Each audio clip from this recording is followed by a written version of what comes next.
হাসি সবসময় সুখের কারণ বোঝায় না, মাঝে মাঝে এটাও বোঝায় যে আপনি কতটা বেদনা লুকাতে পারেন।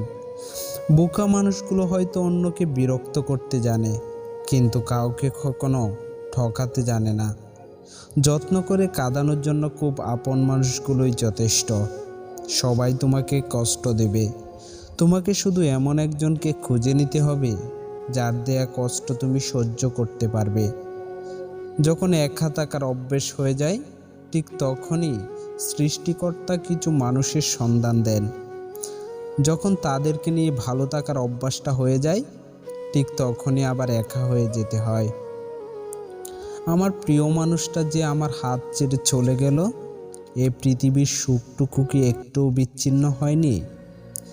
খুব ছোটবেলায় কোনো এক জোনাকি পোকাকে খুন করার শাস্তি হিসেবেই কি আমার প্রিয় মানুষটার থেকে এত কষ্ট পেলাম?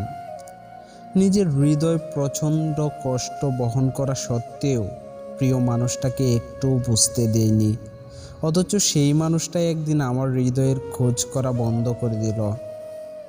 শোনা যায় মন থেকে কিছু চাইলে নাকি তা পাওয়া যায়। তাহলে কি আমার চাওয়ার কোনো কমতি ছিল? তা না হলে কেন আমার প্রিয় মানুষটি আমাকে ছেড়ে চলে যাবে? আমরা জীবনে আমাদের প্রিয় মানুষগুলোর কাছ থেকে সবচেয়ে বড় আঘাতটা পাই, আর এই কষ্টটা সারা জীবন হৃদয়ে দাগ কেটে থাকে। কষ্টের বিনিময়ে নাকি চিরসুখী হওয়া যায়, তাই সবটুকু কষ্ট আমি ধারণ করে নিলাম। তুমি সুখে থেকো। একটি কবিতা আসে, হয় বিশাল সুখ থেকে, না হয় কষ্ট থেকে। ভবিষ্যতে যার থেকে তুমি সবচেয়ে বড় কষ্টটি পাবে, আজ সে তোমার সবচেয়ে কাছের কোনো একজন।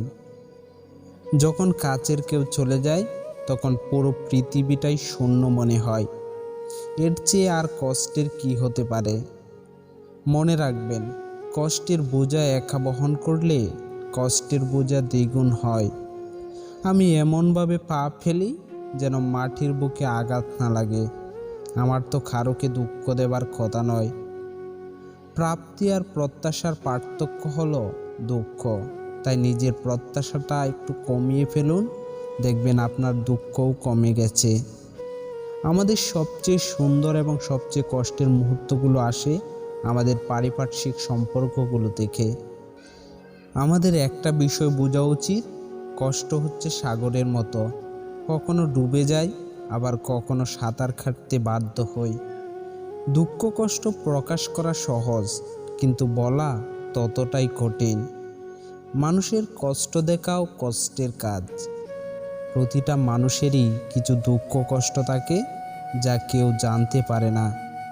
সে যখন দুঃখ পোষণ করে শান্ত থাকে, তখন আমরা তাকে বুঝতে পারি না। কষ্ট পেও না, তুমি যা হারিয়েছ তা কোনো না কোনোভাবে তোমার কাছে উত্তম কিছু আনবেই।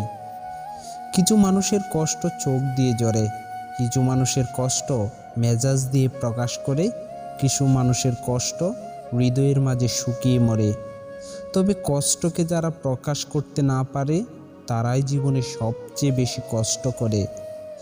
পৃথিবীতে সবচেয়ে অসহায় সে, যে নিজের রাগ, অভিমান, কষ্ট কাউকে দেখাতে পারে না, একটু চিৎকার করে কাঁদতে পারে না, শুধু চোখের জল লুকিয়ে হাসে।